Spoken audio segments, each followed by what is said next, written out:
Hi everyone, thanks for stopping by. Today I'm going to show you how to make spaghetti squash carbonara. It's actually super easy. The first thing you're going to do is take your spaghetti squash and poke holes all over it, and this will vent it, that way it doesn't explode while we cook it. Then once you have it all holy, you're going to pop it in your microwave. Depending on the size of your squash, it could take a little more or less time, but a good starting place is 10 minutes. This size squash took me about 15 minutes total. And while your squash is in the microwave, go ahead and take some bacon and put that into a pan and brown it up. I'm using 5 strips of bacon, and I like to use kitchen shears to cut my bacon up rather than crumbling it after it's cooked, but you could do it that way. This is just my preference.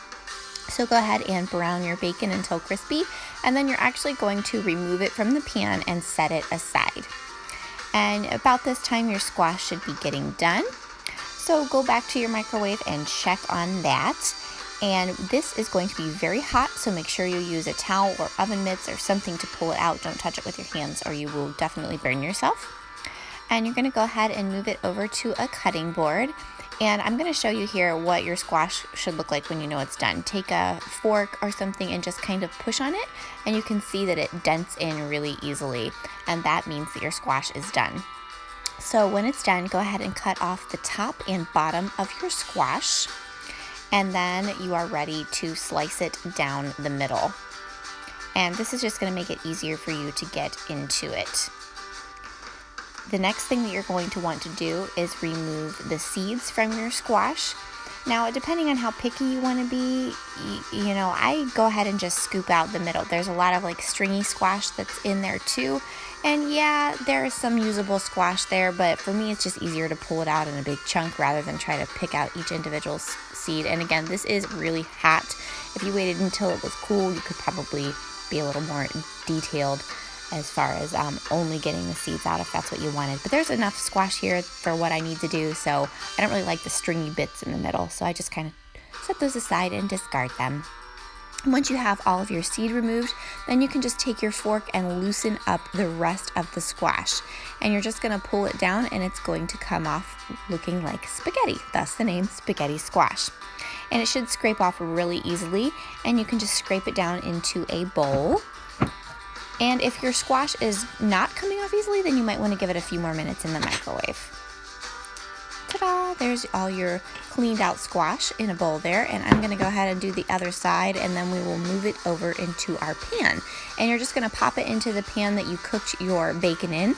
Just drop it right in on the bacon grease and go ahead and turn it around. Now, I will say that I forgot a very important step when making this. Usually I chop onions and cook them in that bacon grease.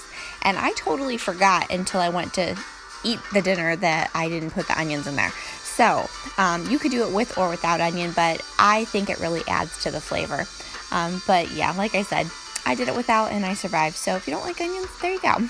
The next step here, you're going to take 1 egg and crack it into a cup. And then I take it and put some Parmesan cheese. I usually fill it about to the 2/3 cup line. And then you're going to mix it up until it looks like scrambled eggs. This is going to become your sauce for your spaghetti squash carbonara. And the spaghetti squash is already cooked, so you're really just kind of putting it in there to absorb some of the liquid. And there I'm adding some frozen peas, and then that scrambled egg looking mixture. Now, adding the peas when they are frozen, they're going to give off some liquid, and that in conjunction with the Parmesan egg mixture is going to be what forms your sauce. So it is important to use frozen peas for this process. And you're just going to give it a good mix and let it kind of do its thing. And at this point, you can go ahead and add salt, pepper. I usually add a little bit of garlic powder, and I did add onion powder to this batch since I forgot my onion when I was cooking it. But yeah, just go ahead and season it to whatever suits your taste. And when it starts to look something like this, it'll look nice and creamy. Those peas have given off their liquid. They're warm, they're bright green. Then you can go ahead and add your bacon back into your dish and just give it another good stir.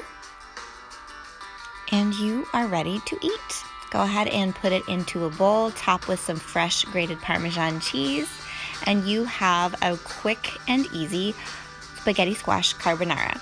I hope you enjoyed this video. If you did, be sure to give me a thumbs up and don't forget to subscribe and share.